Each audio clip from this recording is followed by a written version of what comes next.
Yeah, well, so start another video. I've already made a start since I come down. I got rid of the waste oil out of the tub.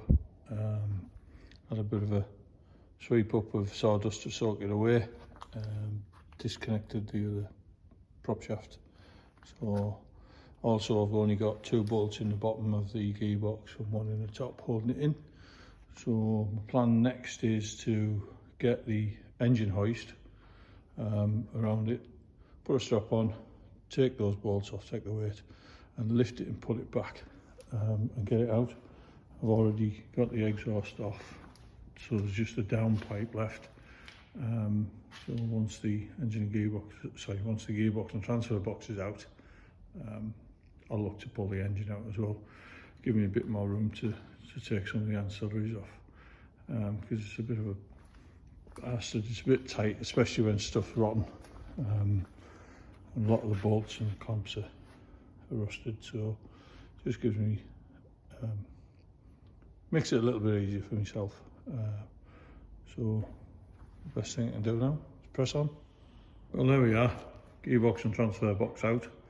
Not without an adventure, to be fair. The hydraulic hose is on the other side. A bit to show you. And these 2 bad boys, which are disconnected from here and here, and there's the ends, so that I could pull them away from the box. Only to find that in the engine bay, that's what we've done with them. So if I've ever had it apart before, I've just ripped them off and then not refitted them. Look at the state of that. Unbelievable. Anyway, also, good tip, one I wouldn't practice myself, look at the clip of that. But if your slave cylinder's working, bathroom sealants will stop it to some extent. Unreal. There we are. So I'm going to get this on the pallet and then have a look and see if I can get the engine out as well. If not, I'll get on with something else. Well, engine's out, gearbox is out now, so that's a bonus.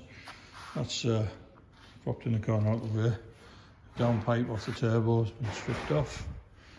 Engine standing over there, and it'll stay there for some time because I don't want to start farting about with it, because it just jump from one bit to another. So the next job is disconnect the brake lines and do the brackets on the bulkhead. I've still got the props to take off the axles, the bolts to knock out of the bulkhead so I can lift it off. I'm going to leave it all together, just get a hand to lift it off once it's all disconnected, and I'll just stow it as it is until I've got the chassis done, and then I'll move on to probably the gearbox, well sorry, the axles first. Once they're done, suspension, blah blah blah, and then start putting the running gear back in, and the bulkhead will be last. I'll try and find one that's in decent order or buy a new one. You can see the full extent of how bad the radiator support is now. It's absolutely shagged.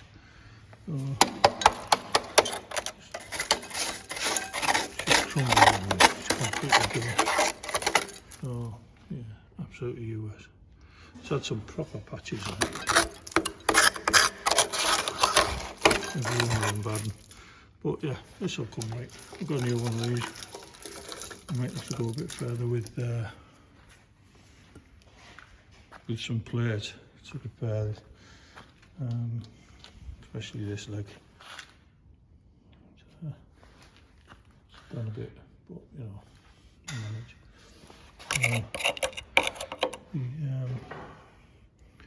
Still leaking oil from every orifice, a bit like a non in loads. But yeah, we'll get some more done next week.